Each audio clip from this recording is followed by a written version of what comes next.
Family and fellow soldiers, I'm the Professor, and this is the Moment of Truth. Sony is trash, especially the company's leadership on both sides of the Atlantic, and nowhere is this mendacity more clear than their music division. And no, they haven't given up on their psychotic plans to capture Michael Jackson's music catalog, and it seems like there's people on the inside of the Jackson estate who are working to help Sony to do it. Sony Music, who tried to trash Michael in life and who he wound up having to go to war with, are now saying they're going to do a documentary about Thriller. Now, as we've seen in recent years, when these companies talk about making a documentary, especially about Michael Jackson, it's not to do him any favors. I consider it especially perverted that Sony is trying to make themselves the unofficial inheritors of Michael Jackson's legacy, because that's what this is. It's a half-baked acquisitions play. Now, the acrimony between Michael and Sony is well known, but I think it would be helpful to focus on one era in particular, because this one would help to remind us all that Michael wasn't just fighting against a racist and corrupt music company, he was also fighting against the white powers that be. I'm going to start in 1985. Thriller had become the world's best-selling album of all time just a few years earlier, but Michael was out to prove that he was not just a stellar entertainer, he was also a stellar businessman too. 1985 was the year that Michael bought ATV Music, which was part of a British entertainment conglomerate. That deal gave Michael the copyrights to 40,000 songs, including songs written by Little Richard, the Pointer Sisters, Pat Benatar, and the Pretenders. But the main jewel in ATV's crown was their Beatles catalog. Michael got control of 251 songs written by Paul McCartney and John Lennon between the years of 1964 and 1970, including Help and Let It Be. Not bad for $40 million in 1985 dollars, that is, and this is what Michael Jackson spent a year negotiating for. Now, what's very interesting is that at the bottom of this LA Times article, it says, asked how Jackson would finance the ATV acquisition, one source close to the singer laughed and replied, out of pocket. It was probably one of the simplest financing deals in history. See, these white supremacists are always trying to figure out where a black man's money is coming from, even when he is the most successful and lucrative entertainer in the history of the world. This deal came only a couple of years after the release of Thriller, the highest-selling music album of all time. Of course, Michael would have the money on hand after that to be able to make an acquisition for $40 million. And yet you got the white media acting like Michael Jackson couldn't possibly have the money to make a purchase like this. They always want to know where all of the business partners are at. Who's really financing this? Who's really paying for this? Because it can't be you. The reason these racists do that is because that's how they operate. That's how the white supremacists operate. When you're dishonest, you can't really do square business.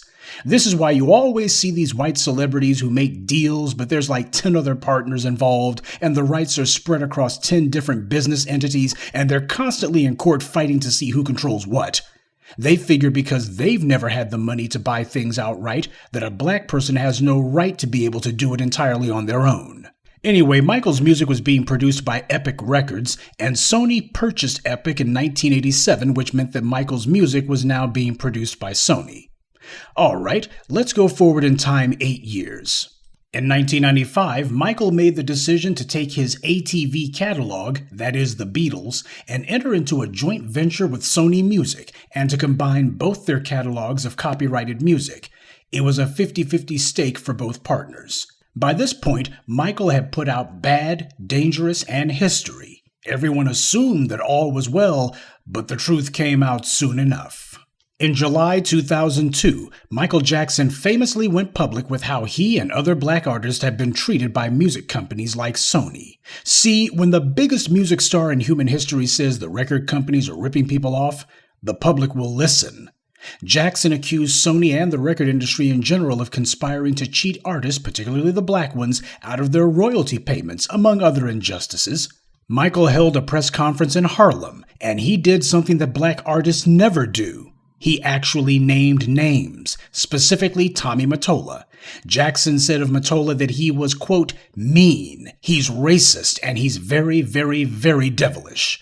Then Michael decided to put a fine point on it, actually two. He held up a sign showing pictures of Tommy Mottola's face with devil horns. Michael had also engaged the services of Johnny Cochran. According to the white media, the meeting was set up between Michael and Johnny by Al Sharpton of all people. Sharpton said that Michael had contacted him asking if Sharpton would support an initiative to help black musicians. And yes, I cannot help but be reminded that both Michael and Johnny died untimely deaths under as yet unclear circumstances.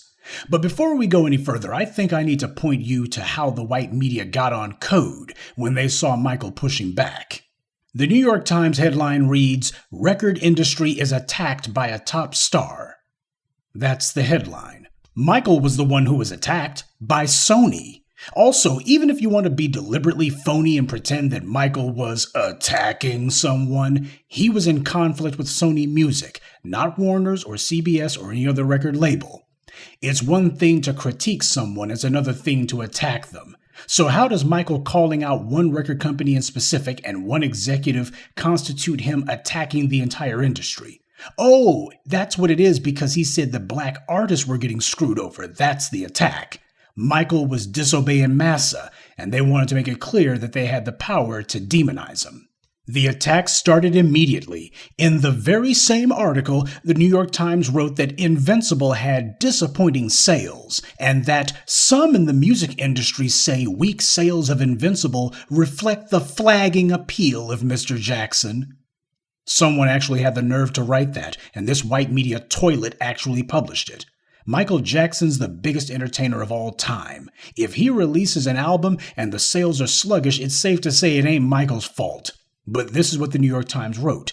This is a smear. Oh, Michael's popularity is in decline. The public doesn't like him anymore. It surely can't be anything that Sony did.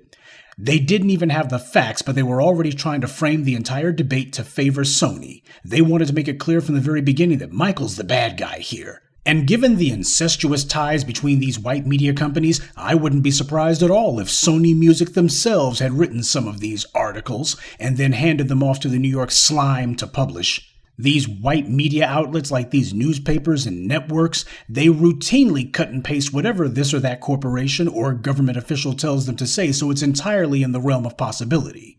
Sony, of course, denied everything. But the LA Times July 9th, 2002 story about this gives more information. The story points out that Michael was furious with Sony for not adequately promoting his album Invincible, which was the reason that the sales were off. Just like the New York Times, the LA Times tries to frame the story in such a way as to make it look like Michael was being greedy and trying to cheat Sony out of their money. But even so, they inadvertently made some striking confessions. For starters, they reported that Michael had brokered an unprecedented deal with Sony, a partnership where he got 50% of what the company made off of his music. 50%? You know what you call that? You call that an honest deal. But the LA Times tried to make it seem unreasonable by pointing out that most artists only get 12%, and some of the biggest artists get no more than 24%. Now, anyone with a brain knows that that only proves Michael's point. Artists do all the work. The music represents their talent, their creativity, and their skill, and yet the record company's supposed to get 76 to 88% of the money. That's how it's supposed to work? Apparently for the LA Times, yeah. And also, Michael Jackson was the biggest entertainer in human history. So how is it unreasonable that the biggest entertainer in human history gets a profit-sharing deal higher than anyone else? I thought that was capitalism. See, in the world of white supremacy, up is down and down is up. But then the LA Times dropped a particularly salient point. They reported that Michael was one of the few superstars to have a reversion rights clause in his contract, meaning that after a certain number of years, the rights to Michael's music would revert from Sony back to Michael. That means he would completely control his own catalog and have the ability to distribute his own music himself or license it to one of Sony's competitors. Now, does anyone seriously think that that didn't bother the folks at Sony Music? The LA Times article adds that typically record companies own and keep all recordings in perpetuity, as if that's the way it's supposed to be. Again, the LA Times thinks that saying this makes Michael look like he's being greedy. Why should a corporation get to own something that they didn't think up and that they didn't make? The artist thinks up the songs, writes them, and performs them, not Tommy Mottola or Sony Music. But then again, as the official mouthpiece of white supremacy, it makes sense that the white media would be championing the idea that they should get something for nothing. The Times also reported that Michael's contract required Sony to pay what they called unusually large advances for recording fees and video costs, as well as similar commitments for marketing and promotion. Now, there's 3 lies by omission in that statement. First of all, Michael's the biggest entertainer in human history, so it kind of makes sense that he could command a larger advance than anyone else. But apparently the LA Times thinks that just because he was the biggest name in music, that was no reason to pay him more than Billy Bob the banjo player. Again, you'd think Tommy Mottola wrote this crap. The second lie by omission, the LA Times never says what a normal music advance is. Well, as we've learned in the last 25 or so years, the advances the music company gives aren't that big to begin with. Which brings us to the third lie by omission. Most music companies treat the artist advance like a loan, meaning that they won't pay any more royalties to the artist until after they get the artist to make them enough money to cover the advance. This is called recoupment. And since the record labels are the ones who control the books, they're the ones who get to say if an artist has paid off this debt and is now entitled to royalties. How many black musicians have we seen who got allegedly big advances but wound up broke anyway?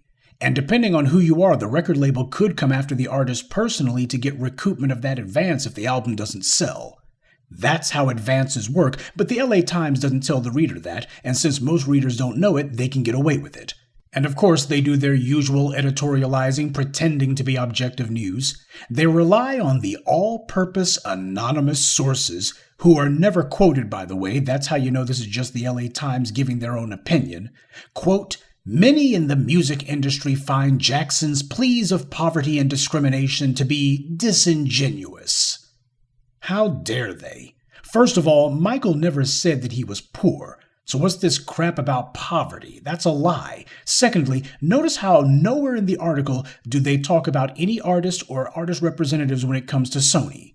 Because I think we all know that if they talked to the artists who actually had to do business with Sony, they would find that many people in the music industry find Sony's denials of ripping off artists to be disingenuous. The article then goes on to give some list of apparently indiscretions on Michael's part, such as claiming that he showed up late for a music video shoot and then left early, or that Sony allegedly rejected a request by Michael to do a violence-tinged video of Unbreakable. They did a little list of certain things like this, most of it meaningless, but nowhere did the LA Times give us a rundown of all the royalties that Sony refused to pay to Michael or other artists, or any claims of accounting errors on Sony's part that ripped people off for money that they were owed. Instead, the LA Times gives a charitable list of minor grievances against Jackson, meant to manufacture the impression that the most profitable music star in world history was what? Am I supposed to think that he was lazy or something? That's how he became the biggest entertainer in human history and was able to buy the Beatles catalog and able to buy whatever he wanted because he was lazy? See, this is obviously a planted story, and you can tell because the LA Times was trying way too hard to smear Michael and to make certain to say nothing disparaging about Sony at all. Because this isn't an article, it's a hit piece. For all we know, it was written by Sony and the LA Times got paid to publish it. Now that was on July 9th. The very next day, the New York Times wrote another article claiming that Michael was attacking the entire music industry, and the title of the hit piece, "Sony and its Star Go to War Over the Promotion of Album." In this hit piece, just like the LA Times, they conveniently use unnamed colleagues and industry executives who believed Michael was trying to pressure Sony to renegotiate his contract. As the New York Times reported, the company is not likely to agree because it has not yet recouped the $50 million it paid to make and market Mr. Jackson's most recent album, Invincible. So, you get a passing mention of recoupment in this story, and that Michael had to pay back the marketing costs. You notice how the white media buries this stuff and scatters it so you never get a complete narrative? The article also mentions Michael and Sony's partnership over ATV Music. The article says that people close to Sony say that Mr. Jackson has approached Sony about acquiring its 50% stake in the music publishing business, a notion Sony has balked at. Instead, industry executives say Sony would like to own Mr. Jackson's share, and he has refused to sell. Did you get that? Because I know you didn't hear much about it, did you? Not only had Michael refused to sell Sony his half of their partnership, but Michael had been trying to acquire Sony's half. So Michael wasn't looking to sell the intellectual properties that he owned. He was looking to take Sony's from them. But they then give mention to the catalog. Quote, he wanted to take possession of his valuable catalog of master recordings in 3 years, reduced from the period of at least 7 years in his contract. Owning those rights are valuable because once Mr. Jackson owns them outright, he does not have to split royalty payments with Sony as he does now. So you see, the more we find out about Michael Jackson's contract and about the assets that he owned, the more it becomes obvious why the folks over at Sony were looking at him and going, that's too much power for a black man to have. Now, I want you to keep in mind 2 things. First, once Michael had the catalog, Sony would no longer be able to get royalty payments from his music. Unlike the LA Times, though, the New York Times doesn't mention the part about Michael would be able to take his music to one of Sony's competitors. And neither of them raised the fact that if Michael chose to withdraw from the ATV Sony partnership, that would mean that he would keep all the Beatles' royalty money too. And the second thing I want you to keep in mind, this article was written in July 2002. It said that Michael's contract prohibited him from regaining the rights to his music for at least 7 years. That means at the time of this hit piece having been published, Michael would have gotten his music back in 2009 at the earliest. Do you remember the date that Michael Jackson died on? June 25th, 2009. Almost exactly 7 years from the date that this article was written, when Michael started raising all that sand and letting people know what was going on. Now, if I was the suspicious sort, I'd think that maybe someone was counting the days until Michael would have had the ability to get his catalog back. But I'm sure that this was all just a nice happy coincidence for Sony. And how did things go for Sony Music after Michael Jackson's death in 2009? They've been sucking the blood from his corpse ever since, looking to find any way to make money off of him, and they wanted to make it clear they had no respect for him whatsoever. Their first move came only a few months after Michael's death. Sony took the behind-the-scenes footage from Michael working on his choreography for his European tour, and they patched it together in what they called a so-called documentary with the perversely cynical title, This Is It. They were making a show of their utter disrespect as far as I'm concerned with a title like that. But of course, with Michael dead, as Sony saw it, there was no one to protect his estate. You see, when Michael died, it was one of his lawyers, John Branca, who became co-executor of his estate. Rather than go to one of Sony's competitors, Branca decided to stick with Sony. In fact, when you look at the selling off of Michael's assets, you see this Branca character's name repeatedly. Remember the New York Times article that mentioned in passing that Michael refused to sell his half of the ATV partnership to Sony? Well, in 2016, John Branca, along with his partner John McClane, sold Michael's half of the ATV Sony catalog partnership to Sony for $750 million. And you'll also recall how I told you about how in 1985, the ATV catalog had something like 40,000 songs in it? Well, as NPR reported, the Sony ATV catalog has swelled over the years and now owns or administers the copyrights to more than 3 million songs, including hits by Sting, Lady Gaga, and Alicia Keys. The company controls some of the best-known songs in the world, including Over the Rainbow and New York, New York. One analyst tells Bloomberg with the increase in streaming, the trove's worth is more than what Sony's paying for it. Well, you didn't need an analyst to tell you that one. Apparently, though, you need somebody who can add 1 + 1, which apparently John Branca can't do. That ATV partnership was worth billions. But this Branca character sold it for way less than that, and one has to wonder why.